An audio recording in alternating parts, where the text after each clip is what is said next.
তো আমি তোমাদের সামনে মোরেলা মাছের রেসিপি নিয়ে আসলাম। সেটা দেখিয়েছিলাম আগের ভিডিওতে, তোমরা কে কে দেখেছো জানি না।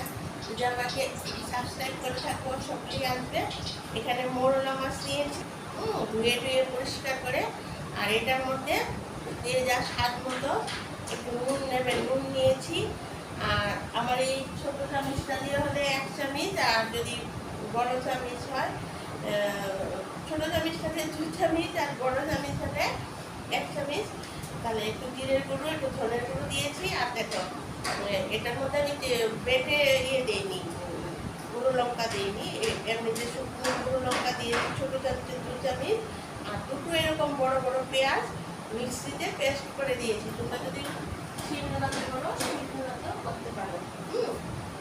একটা টমেটো দেখো এরকম ভাবে কেটে দিয়েছি, পেস্ট করে নিই, এরকম করে কেটে দিয়েছি। আর কাঁচা লঙ্কা চিড়ে দিয়েছি 4-5টা।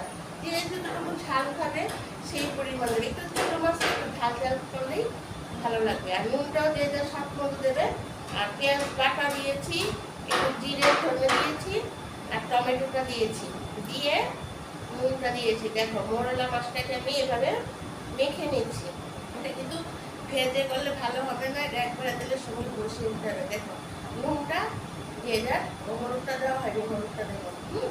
হলুদটা দেবো, হাতটা একটু ধুয়ে নিচ্ছি।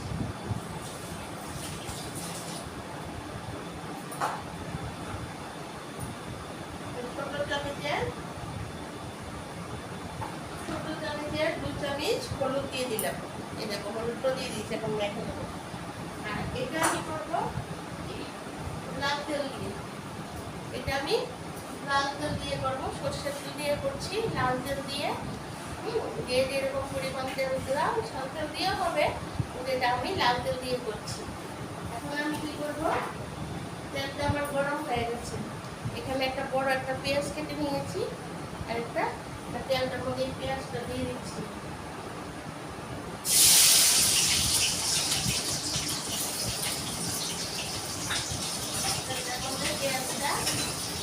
দিয়ে দিয়েছি, যতক্ষণ পর্যন্ত সোনালি ব্রাউন ব্রাউন না হবে। তেলটা যে সাদা তেলেও ভালো হবে, তো আমি এই রান্নাটা লাল তেল দিয়ে করছি, লাল তেল ভালো হবে। সোনালি ব্রাউন ব্রাউন হয়ে গেছে তেলটা, একদম যখন একদম তেলটা ভালোভাবে গরম করে নেবে, নাহলে কাঁচা কাঁচা গন্ধ করবে। আর মাছটা শুধু দেখেছো কী কী দিয়েছি, সব কিছু দিয়ে মেখে নিয়েছি। লঙ্কা, পেঁয়াজ বাটা, হলুদ, জিরে, ধনে।